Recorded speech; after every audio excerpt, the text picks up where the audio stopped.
sejam todos muito bem-vindos a mais uma super aula do nosso módulo de avaliações do curso de reabilitação funcional em idosos. Eu sou o fisioterapeuta Murilo Rezende e irei conversar nessa aula com você da avaliação da capacidade cognitiva, uma das funções mais importantes que a gente deve avaliar nosso paciente e na pessoa idosa, pelo fato de, com o envelhecimento e com todas as doenças nessa população, há, infelizmente, a degeneração, a redução e a perda da função e da capacidade cognitiva, no qual é tão importante e relevante para que a gente consiga propor um exercício, consequentemente, uma reabilitação assertiva.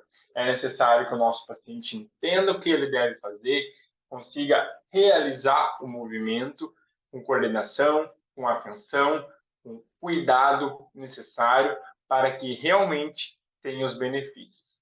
Você imagina um paciente que tem uma perda da função cognitiva devido, por exemplo, ao Alzheimer, de grau mais avançado, como que a gente vai pedir para que ele faça 10 repetições de senta e levanta, sendo que ele não consegue acompanhar a contagem, a respiração, o movimento, e aí a gente pode levar insegurança ao nosso paciente. Mas a gente só vai saber disso se a gente fizer uma avaliação correta e assertiva, rastreando, isso é o mais importante, a capacidade cognitiva desse paciente. E se tiver qualquer comprometimento neste rastreamento, a gente deve encaminhar ao profissional adequado, seja o psiquiatra, o psicólogo, o gerontólogo e todos que estão fazendo parte da nossa equipe multi-interdisciplinar. Dessa forma, a gente pode nos basearmos a partir das avaliações que eu vou mostrar a partir de agora para vocês. Então, as capacidades cognitivas, a gente vai aprender a avaliar nessa aula para que você consiga deixar a sua avaliação ainda mais completa e elaborar suas metas e seus planos terapêuticos a partir de avaliações que lhe dão resultados, te dão um score, te dão um norte para saber o que fazer com o seu paciente idoso. A primeira delas é o mais conhecido, vocês já devem ter ouvido falar, inclusive já devem ter utilizado, que é o mini exame de estado mental, chamado de MEI ou Mini Mental. Então, a gente utiliza muito dentro dos residenciais de idosos, quando o paciente chega, para a gente entender o que o paciente é capaz de fazer, como que a gente rastreia essa avaliação, essa função cognitiva de uma maneira rápida, direta, com 5 domínios de orientação, memória, atenção e cálculo, evocação e linguagem. Então, o mini exame de estado mental, ele é um dos mais utilizados hoje, ele é validado para a população brasileira, ele deve ser utilizado, como eu disse, um instrumento de rastreamento, não substituindo uma avaliação mais detalhada, que aí sim não cabe a nós, fisioterapeutas, diagnosticar alguma doença ou alguma alteração cognitiva, mas sim rastrear para que a gente tenha ajuda de outros profissionais. O mini exame de estado mental não serve como teste diagnóstico, mas sim para indicar funções que precisam ser investigadas. Então, um tratamento multi será muito mais completo. Se o paciente estiver melhor cognitivamente, ele vai estar melhor também na parte motora, e dessa forma a gente vai alcançar as nossas metas, os nossos resultados, a gente vai ajudar o paciente a fazer aquilo que ele gosta, aquilo que ele precisa e aquilo que faz sentido na vida do paciente. Então, como é organizado esse exame, essa avaliação? Ele tem uma interpretação, então ele pode ser, dependendo da pontuação do score que ele fizer nesse instrumento, que eu vou abrir agora o instrumento, vou mostrar para vocês. Ele pode ter um comprometimento grave, moderado, leve, ou ele tem um estado cognitivo normal. A gente faz esse rastreamento até para a gente saber o que propor, qual o nível de exercício, qual o nível de dificuldade a gente pode propor ao nosso paciente, sabendo qual desses domínios, desses 5 domínios, o paciente pode ter mais dificuldade e até para focar o nosso estímulo cognitivo. Outro fator importante, uma discussão bem relevante e grande dentro da questão cognitiva é se o fisioterapeuta estimula ou reabilita. Então, a gente estimula a questão cognitiva associado àquilo que o fisioterapeuta faz de melhor, que é o exercício, as nossas técnicas, as intervenções fisioterapêuticas, enquanto que o terapeuta ocupacional, sim, tem o papel de fazer uma reabilitação, um enfoque na questão cognitiva. Mas a gente consegue trabalhar muito bem na dupla tarefa, tanto cognitiva como cognitiva motora, utilizar de jogos, de aplicativos, de realidade virtual, de game terapia, para que a gente possa estar, sim, ajudando o nosso paciente e estimulando a sua função cognitiva. Então, desde o momento que a gente pede movimento para o nosso paciente, antes de haver uma contração, é necessário que haja um pensamento, um raciocínio e um estímulo cognitivo. Então, o tempo todo, a gente está, sim, trabalhando a cognição do nosso paciente, está, sim, estimulando o nosso paciente para que ele consiga desenvolver as funções de forma mais completa possível. Inclusive, vai ter aulas práticas em relação a ideias, exercícios de dupla tarefa, como organizar tudo isso, o que a gente deve fazer, lembrando que cada paciente é único dentro da sua especificidade, do seu movimento, do seu dia a dia, aquilo que ele quer, a gente deve focar os nossos estímulos. Então, deixa eu abrir aqui para vocês o nosso instrumento. Essa aqui é uma versão ainda antiga, tá? Vocês já terão acesso ao nosso instrumento novo, onde o mini exame de estado mental, a gente vai preencher a data, o paciente, sexo, peso, altura. É importante essa questão toda física, de entender o paciente. Alguns dos instrumentos a gente precisa fazer os cálculos de predição. No caso do mini exame de estado mental, já é um pouco mais simples. A gente só vai somar a pontuação que esse paciente fizer. Vamos lá. Orientação temporal e espacial. Então, a gente vai pedir para o paciente o dia da semana, do mês, do ano, hora aproximada, onde a gente está, qual local, instituição, bairro, cidade, estado. Cada uma dessas respostas equivale a um ponto. O paciente acertou, é 1. Não acertou, não fez, é 0. Registros. Então, mencione 3 palavras, que aqui seria a memória, tá bom? Físios. Então, mencione 3 palavras e peça para que ele repita. Então, por exemplo, aqui nós temos o exemplo de vaso, carro, tijolo. Então, a gente vai pedir que o paciente repita essas 3 palavras corretamente. Acertou as 3 pontos no score. Atenção e cálculo. Então, a gente vai pedir uma conta, por exemplo, aqueles que começam de 100 e vai diminuindo de 7 em 7. E aí, quantos resultados corretos o paciente pronunciar, ele falar.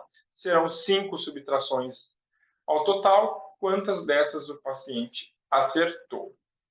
Lembranças. Então, lembra as 3 palavras que a gente falou anteriormente, nesse item de registros de memória? Então, a gente vai pedir aqui quais eram as 3 palavras na questão anterior, e aí, o número de palavras que ele lembrar vai ser a pontuação desse. Como a gente está vendo, é algo muito simples, prático, rápido, que nos dá um ótimo parâmetro de rastreio cognitivo. Linguagem. Aponte para um lápis, um relógio, faça o paciente falar o nome de alguns objetos, ver se ele consiga pronunciar, comunicar, também se ele consegue relacionar aquilo que ele está vendo com o que ele está falando. Então, se ele acertar os 2 objetos que você apontou e mostrou, 2 pontos. Faça o paciente repetir alguma frase. Aqui eles trazem um exemplo, mas vai variar de cada instrumento. Nem aqui, nem ali e nem lá. Para ver como está a linguagem, tanto a audição e a linguagem desse paciente. Aqui, em relação ao item 7, vai pedir para o paciente fazer uma atividade motora, tá? No qual a gente vai dando as orientações e o paciente tem que repetir, a capacidade dele entender e realizar esse movimento. Então, pegue um papel com a mão direita, dobre o papel ao meio, coloque sobre a mesa. Fez os 3 passos, 3 pontos. Faltou algum desses passos, vai reduzindo conforme ele não conseguiu. Faça o paciente obedecer, fecha os olhos, abre os olhos, ele entendeu, 1 ponto. Faça o paciente escrever uma frase de sua própria autoria, uma frase sendo completa. Ignorar, claro, os erros de ortografia, né? Porque aí não é questão de não entendimento, mas sim questão de língua portuguesa e de escolaridade. Se o paciente desenvolveu a frase, conseguiu fazer uma frase completa, 1 ponto. E o último, copiar esta imagem desenhando ao lado. Fez o mais próximo possível, fez a intersecção dos quadriláteros, 1 ponto também. Dessa forma, a gente vai somar todos os pontos que o paciente fez e a gente vai chegar ao score, como mostrei ali no slide anterior. Comprometimento grave, então, quanto menos pontos, pior, né? Deu 1 a 9. Moderado, 10 a 18 pontos. Leve, 19 a 24 pontos. Um estado cognitivo normal, de 25 pontos a 30, que é o máximo.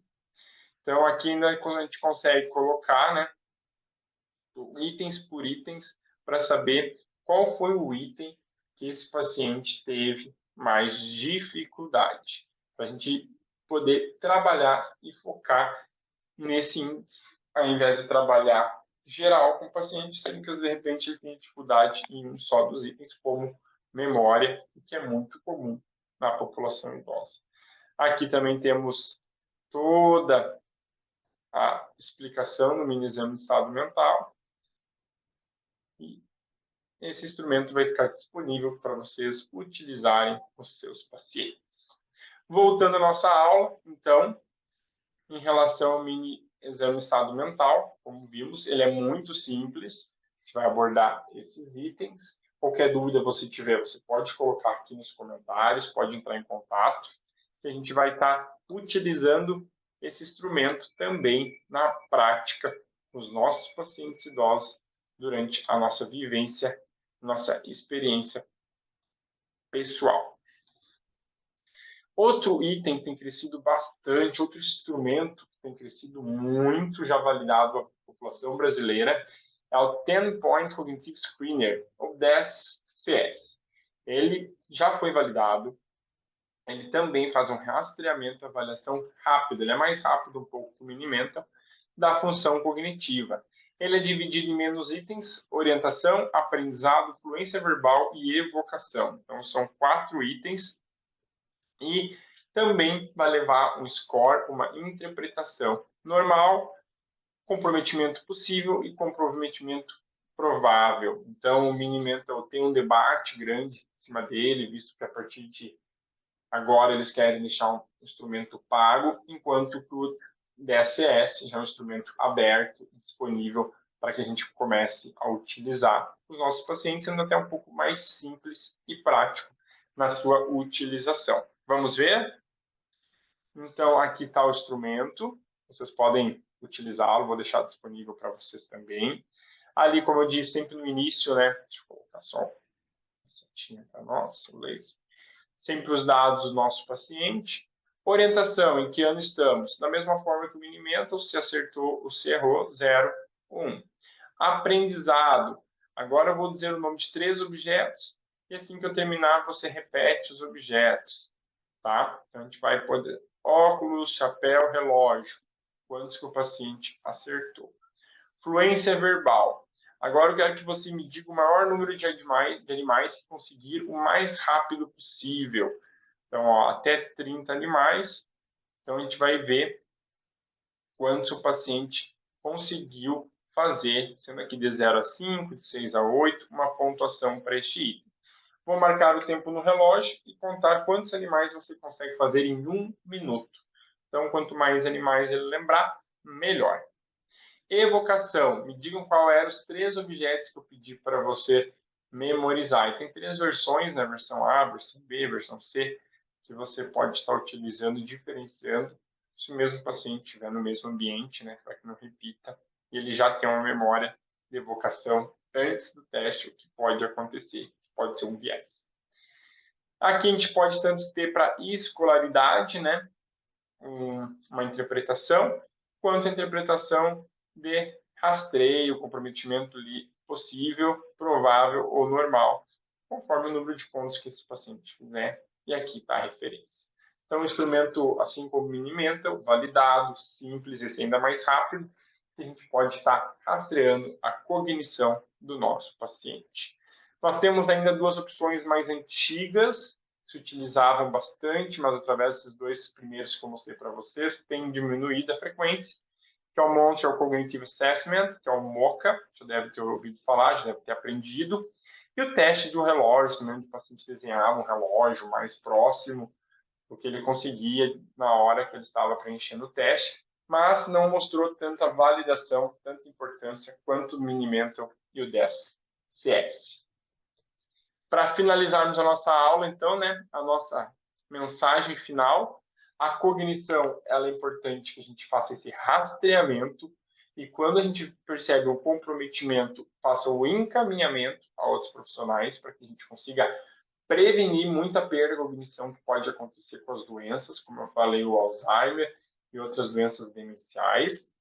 E estimular é o papel do fisioterapeuta, estímulo cognitivo, junto com a nossa reabilitação. Então, dentro da nossa reabilitação, se o paciente apresentar algum comprometimento cognitivo, a gente deve adicionar o estímulo na reabilitação, no nosso plano terapêutico, para que a gente consiga ver e perceber isso quanto antes, físicos, evitando que esse comprometimento cognitivo leve a perdas funcionais, perda nas AVDs, e aí sim a gente pode ter grandes repercussões na vida do nosso paciente. Então, a gente possa utilizar esses instrumentos como instrumentos padrão, sabendo que a pessoa idosa está disponível, infelizmente, em maior disponibilidade das doenças cognitivas.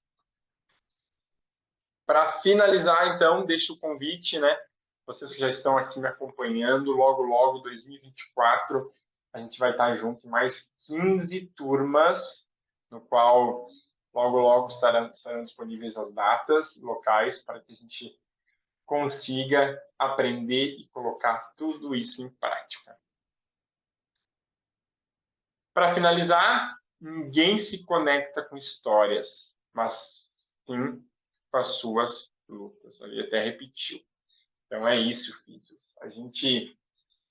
Quando a gente ouve já uma pessoa idosa, né, que tem um comprometimento cognitivo, toda a sua vivência preservado, toda a sua vivência, toda a sua história, toda a sua luta, isso faz a gente se reconhecer, nos inspira para que a gente seja melhores fisioterapeutas, para que a gente possa estar ajudando o nosso paciente da melhor forma possível. É esse o nosso papel, é essa a nossa missão como fisioterapeutas. Devolver a vida e dar qualidade de vida aos nossos pacientes por mais anos, independente se tem rastreio cognitivo, um comprometimento ou não. A gente vai sempre ajudar. Então, para qualquer dúvida, aqui está meu contato. Venha participar agora do grupo VIP para todos os detalhes e informações em relação ao curso. E Murilo Rezende, @Físio Murilo Rezende.